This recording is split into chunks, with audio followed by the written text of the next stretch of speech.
Hey guys, what's going on? It's Caleb Beck01. Thank you for joining me again for another random horror review.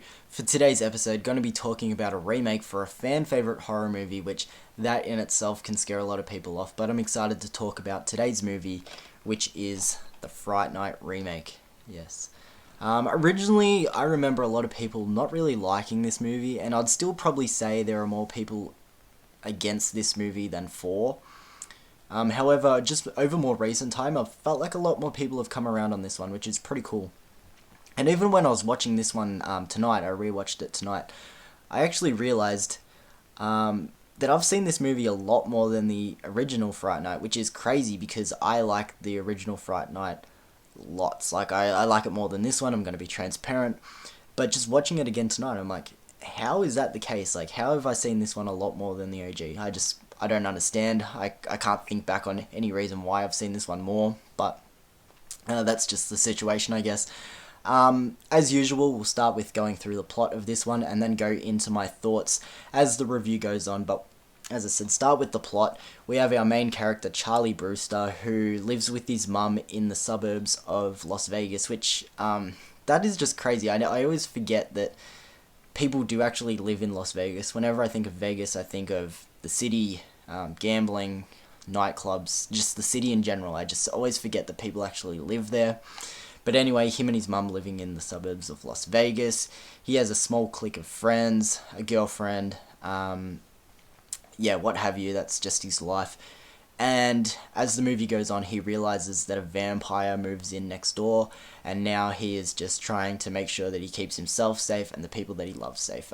It's pretty basic, but a pretty fun movie. So I'm excited to talk about this one today, so let's get into it. Our review of the Fright Night remake.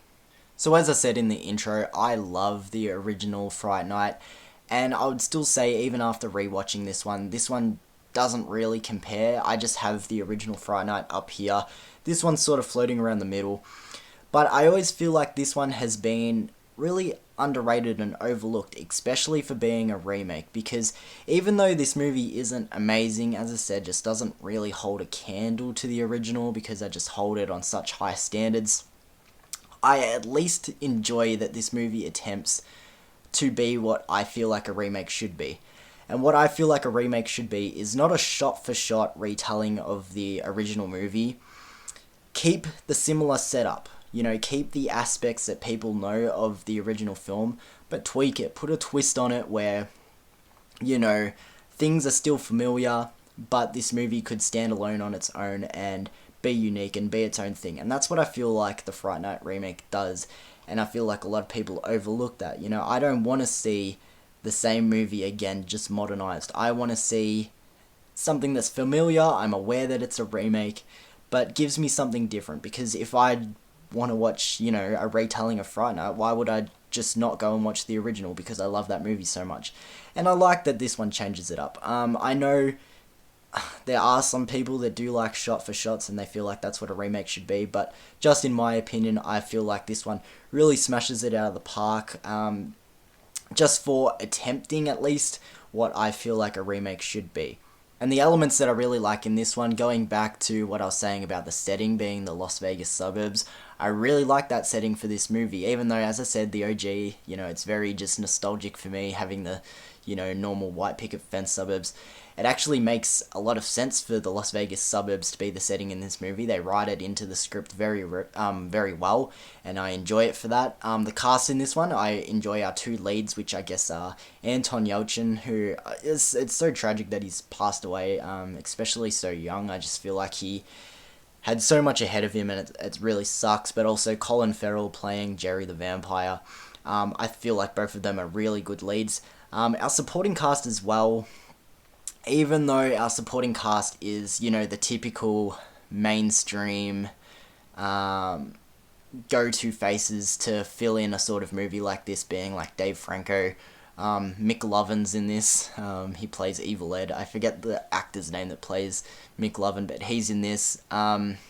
One of the kids from Modern Family. It's the typical faces to fill in, the supporting cast. However, I feel like they do a good job, and I know a lot of people sort of hate on, especially, I can't remember his name, but Mick Lovin in this movie. I feel like he's not that bad.